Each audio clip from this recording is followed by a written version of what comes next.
বিচ্ছেদ তো সহজ না, খুবই কঠিন।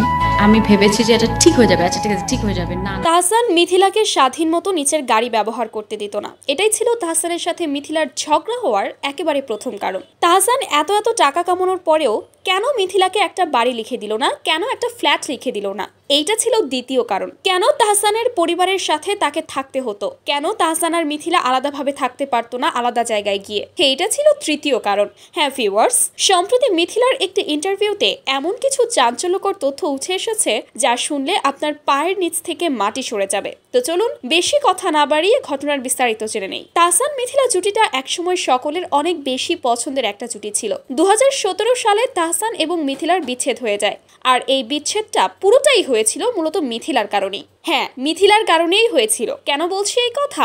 তাহসানের মতো এত সুন্দর, হ্যান্ডসাম, ট্যালেন্টেড এবং এরকম পার্সোনালিটির একজন পুরুষ পাওয়ার পরেও মিথিলা পরপুরুষে আসক্ত ছিল। 2015 থেকে 2017 সাল, এই 2টা বছর তাহসান এবং মিথিলা আলাদা থেকেছে, আর সেই সময়টাতেই মূলত সবচেয়ে বেশি পরকীয়া করেছে মিথিলা।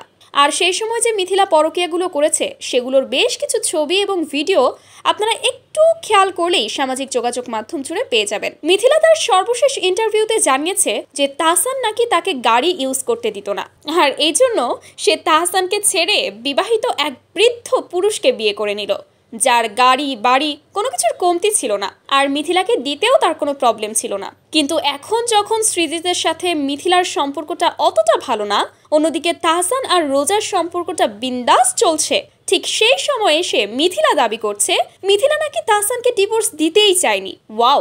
তো ভিউয়ার্স, আপনাদের কাছে কি মনে হয়, এই যে হঠাৎ করে মিথিলা পোল্টি মারলো, এই বিষয়টা নিয়ে আপনাদের কি মন্তব্য? সে কি আবারও তাহসানের কাছে ফেরত আসতে চাইছে? অবশ্যই আপনারা আপনাদের মন্তব্যটা জানাতে ভুলবেন না। কিন্তু এখানেই শেষ করছি। আমাদের পেজে এরকমই সব আপডেট পেতে সাথে থাকার অনুরোধ রইল। আল্লাহ হাফেজ।